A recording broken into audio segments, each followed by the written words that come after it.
What up, though? I am Fontaine, the Titan, and we about to get back into this mind control thing, featuring this book here, Mind Control 101, How to Influence the Thoughts and Actions of Others Without Them Knowing or Caring. All right? So the whole thing about mind control, mental slavery is we got to know what's going on. We got to know how it works, why it works, in order for us to be able to break these chains that's off of us. And one thing about the mental slavery thing, of course, we got the government, religion, media, money, and science, and we know how they are controlling things on a higher level. But how are they doing it? All right. So what I didn't understand is that yeah, you got all of these big levels of mental slavery, but how about the little aspects of mind control that go on? How do those work? And I didn't realize that mind control is so many other things, and it goes way deeper than what I even thought of. And so as I got to doing my research and learning, it took me to a whole nother level. So let's get into this introduction, and I'm gonna read to you a little bit of this. Right? It says, it is a good idea to remember that true mind control is difficult and unnatural because it requires the controller to think above the present short term and think beyond mere appearances. The majority of the world responds to what they see and reacts to it by thinking in terms of the tactics that will give them what they want. All right? It says mind control, true quality mind control, requires thinking in terms of strategy, thinking far enough ahead so that your desires is hidden, yet that your outcome is still achieved. So you got a lot of people out here that are manipulators, con artists, scam artists, and all of that stuff. Those are all levels of mind control that if you don't know what's going on, you can get sucked right into these scams. You can get sucked right into these con artists. You can get sucked right into anything if you are not aware, if you are not conscious of what these mind control tactics are. All right? So it goes on to say here, it says, mind control goes by many names, right? Persuasion, seduction, manipulation, sales skills, politics, advertising, and so on. The one thing that they all have in common is the desire to change people's minds and behaviors. And I've read this book and I got real deep into it, and then I realized, man, I have been caught up in so many mind control type of situations that I didn't even realize what exactly it was. And as I read this book, one of my favorite mind control strategies, tactics, techniques, or whatever you want to call it, is this dumb blind mind control. And I didn't realize that this is what I've been going through my whole life.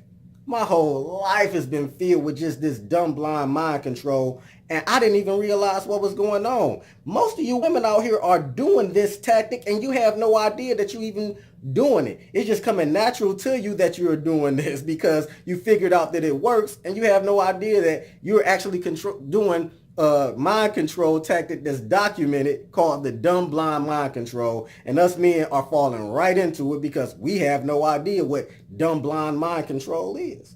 So let me explain to you what dumb blind mind control is, right? It says, dumb blind mind control refers to a specific strategy used mostly by women to control men. The strategy works best when it is a kind of push-pull. That is to say, the promise or hint of easy sexuality, that's the pull, combined with the calculated helplessness and vulnerability, that's the push. It said it is the second half, the perception of vulnerability, that encourages the victims to make allowances when they'd otherwise get angry or catch on to the scam. So y'all women, y'all got this down to a science, and this is the science that he's breaking this down to. He says this push-pull is referred to in hypnosis as fractionation, where each time a person returns to a previous mental or emotional state, the intensity of the state or emotion grows. The best dumb blinds are often really approachable and personable at first. right? So you got these beautiful women out here, and men, we want to be mad and we want to call them gold diggers and this and this and that and that and this. No, they got a mind control strategy that they running on us. They doing exactly what they need to be doing to get the results that they want to get, right? And if we're not paying attention, we're going to fall into this stuff, right? He says the ones who really know the game alternate between sexy and vulnerable, affection and rejection, in a sort of three-step process. So this is the process. He says, at first, the affection rejection swing seems to be a reaction to something her subject is doing, right? So y'all know this. Oh, you irritating, right? Yeah, I've been irritating my whole life, right? Everywhere I go, women telling me, oh, you irritating. How am I irritating? Now I understand why I'm irritating, because they were trying to get me to do something, right? It says, modify his behavior. It says, at first, the affection rejection swing seems to be a reaction to something her subject is doing, and he begins to modify his behavior, thinking he's in control and stimulating her good behavior and moves. Actually, it is him that's responding to conditioning. Right? A la Pavlov, and this is the first stage of compliance. Then, when she's got pretty reliable compliance, her moves and reactions may become more overt, rewards and punishments. So now we back to the rewards and punishment mind control strategy that's wrapped into this dumb blind mind control thing. It says she should always frame them as reactions and emphasize her own vulnerability to keep his defenses down. How many times have you seen the guy doing something nice for his girlfriend as a result of her being a bitch? And he not even quite knowing why he's doing it. See, you got to look at, we don't even know why we are doing this. He says, I have several friends who, when asked why they are doing this just shrug and reply, oh, well, she is just in one of her moods, right? Finally, she should alternate between sexy and vulnerable, affection and rejection, incongruously. He should be at a total loss as to why she reacts the way she does sometimes. And that's us men, got us. To achieve real control over her subject, she has to get him to believe he has her almost figured out. Almost. Thinking that he's almost got her will keep him hooked. Breaking the pattern will send him back to square one. And this is just one context in which this strategy can be used, and it can be applied to many other areas. Men, we are caught up. We are caught up with these women and their mind control over us. With this dumb blind mind control. And you come home and your girl, she got an attitude and she mad and you like, oh, okay, well, I'm going to make it what you want. You want me to go to the store? You want me to do this? Want me to cook this? Want me to do that? You get to run and ask her all this type of stuff, and now she, boom, got you once again. Dumb blind mind control. We over here trying to make these women happy, and they know exactly what they are doing to get us, right? So we got to understand how this mind control thing works. But let me take it to another level, okay? Because this part that I'm going to read to you here is about rituals and symbols in mind control. And we already know that women got us anyway. You know, it ain't nothing we can do about that. We gonna always continue to get caught up in that dumb blind mind control. At least we know what it is now.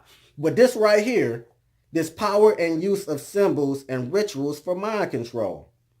It says, rituals and symbols have incredible power over people. And we know that. Rituals help define the people involved and how they think of themselves as part of the group. Because notice that one thing about mind control, we always want to be a part of a group. Nobody wants to be an individual, go their own way. I'm all about going my own way, following my own path, getting my own internal light together, right? But a lot of people feel that if they're not a part of a group, then they don't have an identity, okay? So that's a mind control tactic within itself, being part of a group. But it says, as a result, every culture has its own set of rituals and symbols. These rituals include the obvious, like Jewish bar mitzvahs and Catholic confirmations and graduation celebrations. Amid all the rituals of our lives are also the less obvious ones. Less obvious rituals like passing your first driver's test or getting your first apartment. So we don't even consider these rituals in our state of mind, but these are rituals. These are rites of passages. These are initiations in this society, right? So the purpose of a ritual is to bring the participants more fully into the society or subculture and thus help them more easily conform to the regulations of that group. It's all about conformity, right? Once you under mind control, they can get you a certain way. They bend you, and then next thing you know, you don't even know where you was before. You right into what they was doing. It says, think of each ritual as a way to mark a significant turning point in the person's life, right? So in his book and video series, The Power of Myth, Joseph Campbell describes how symbols have a simplifying effect that all the members of the group can link to a specific meaning, right? So this is for y'all Christian people out here. Y'all got y'all Jesus on the cross, then y'all got the cross tatted on your chest, and then next thing you know, you done went and got baptized, you're singing in the choir, and you're eating the cracker and drinking the wine every week. How can you not keep on believing in it after you done did all that?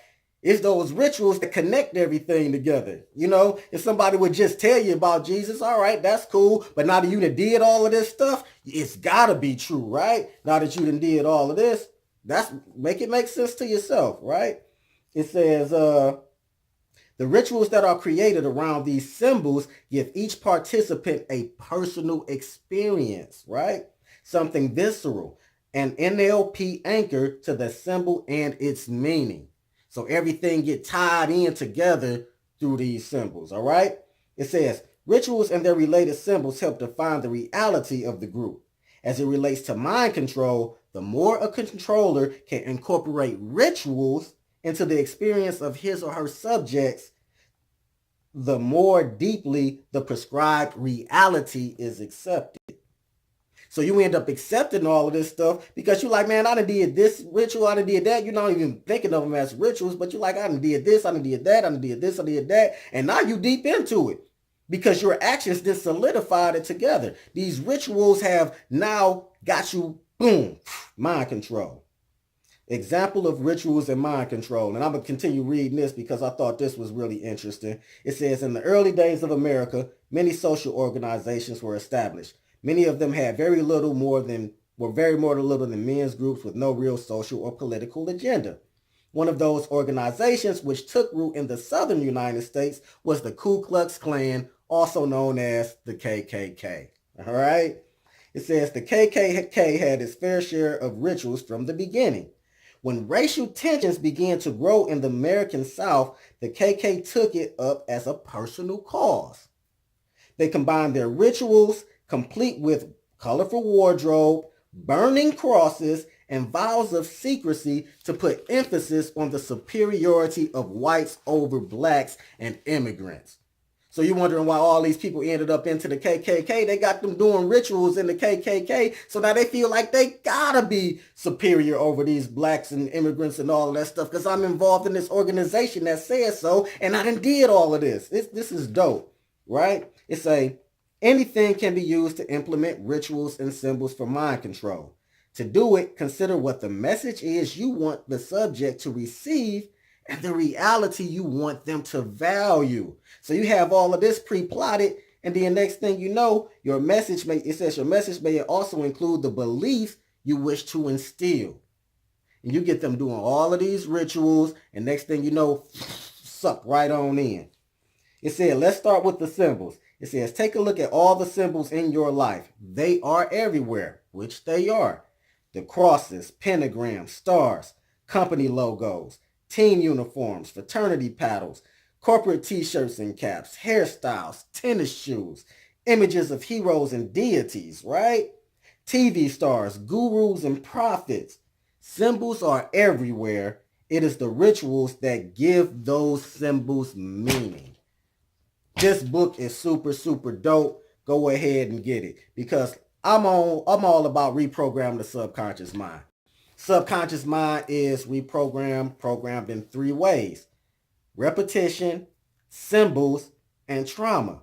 So the rituals are the repetition, right?